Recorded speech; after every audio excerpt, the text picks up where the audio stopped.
Yeah, that's right. 60 psi comes in. It goes through the process and starts filling the tank. There's what's called an automatic shutoff valve here, which is just like a little diaphragm operated on-off switch. That automatic shutoff valve is going to fill the tank to about 2/3 of the inlet pressure.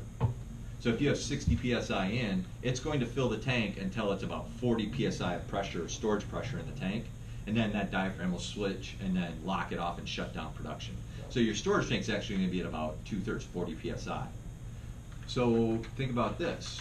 Okay, well if I increase my pressure on the inlet side, if I increase my pressure from 60 to, let's double it, 120, now I can run water through this process.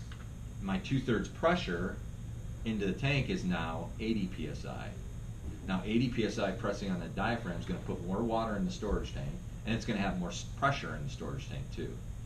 So we are in a process of, now those pumps aren't necessarily, they weren't designed and produced to add on to standard line pressure. They were made for like markets where line pressure is 25, 30 psi to bring it up to an operating pressure.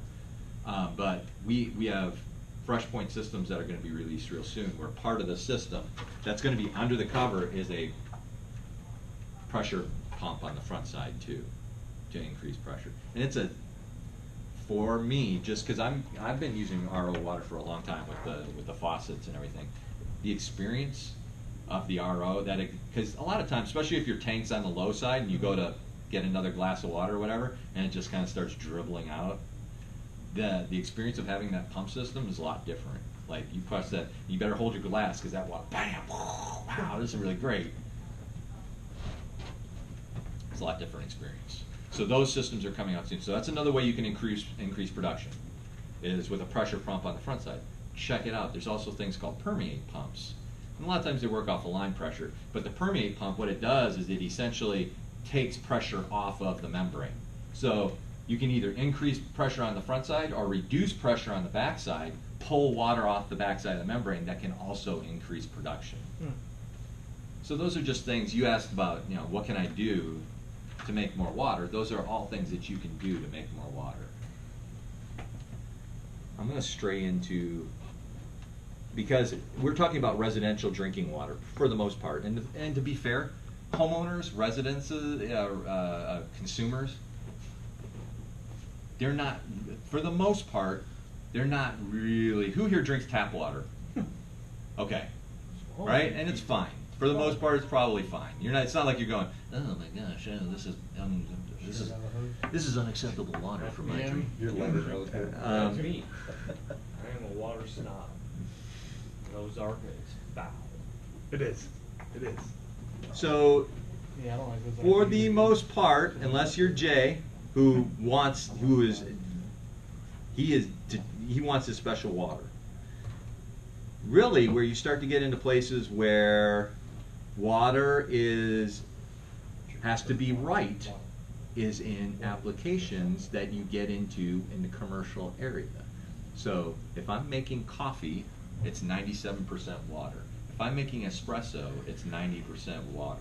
If I'm making carbonated beverages, that's 85%. Ice is 100% water. So all of these applications, the people who do this stuff, the quality of the water is critically more important. So they are always looking at what their ideal quality. Oh, I thought it was in here. They are always looking at what they want their what they want their quality of water to be, and there are recommended levels that are published by the associations. There's the Specialty Coffee Association. There's all these associations that say the best coffee is made with 60 to 120 ppm water. The best ice is this. The best beverage is this. These are all recommendations. River water is typically what TDS level? 30 to 60. Pretty good, right? Pretty good, not too bad. But if I start getting into lake water, You go 60 to 120? double that, roughly. Oh, yeah. 120 to 240. Now I'm starting to get, okay, it's not ideal, but not too bad. But you start getting into groundwater, Midland, Texas, and it comes out of the ground at 1,300 ppm. There's no amount of carbon filtration that's going to make that good coffee water. There is no amount of numbers of particulate filters, no matter how many you put in the line, that's going to make good. If I'm challenged, if I'm at 2, 3, 4, 500 plus, you know what the best solution is? How about let's get an RO. Take it down, back down to 15, 20, 50 ppm, and then I can make it what I want to match exactly where I want it to be.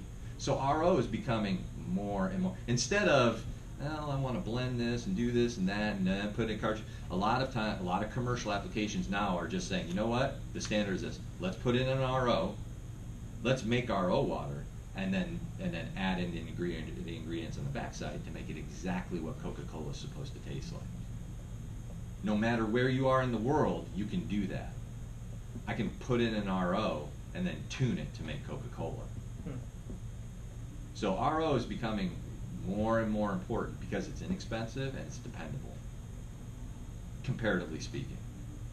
What's the con? Waste. Right.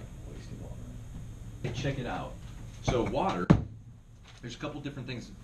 That TDS level, the dissolved minerals in the water, what is dissolved in the water will lend its nature to what that water will do when you use it. Sulfates, chlorides, I talked about chlorides. Chlorides make water corrosive. Even the stainless steel, chlorides dissolved in the water will have an effect on corroding metals, unless you buffer it, and the buffers are kind of what you would think they are. Limestone, marble, scaling, or alkalinity, bicarbonates and carbonates. That balance is going to determine what is best, or how that water works when you heat it up or you use it. You'll either create scale, or you'll corrode surfaces. Somewhere in the middle there is for the best action of how that water is going to work when you use it. You're always looking at those things. So this is for steam, and the reason that, and what makes it particularly valuable for steam is it has a post filter that feeds in carbonate.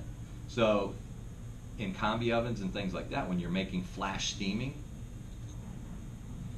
what you're primarily worried about is breaking down all the metal surfaces and corrosion. So this actually adds a little bit of buffer back into the water so that instead of corroding, you're actually, if anything, you might create a little bit of scale. That's okay. The little heating plate's 400 or 500 degrees, so it's still going to work best for the longer period of time. So it's all kinds of different things. We're pretty simple here, talking about just basic filtration, consumed water by the homeowners, but water and recipe water and tuning water is getting more and more important. 15, 20 years ago, if you went to the liquor store and you went to go buy tequila, it was, oh, there's Jose Cuervo, there's my tequila, the one little spot there, you buy tequila, right? Now you go to the liquor store to buy tequila, and it's 2 aisles that's been aged, different colors, different this, different that. Water's becoming more and more the same way too.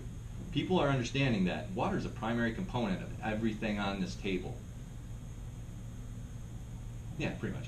And what will make it work best is making that water exactly how it needs to be.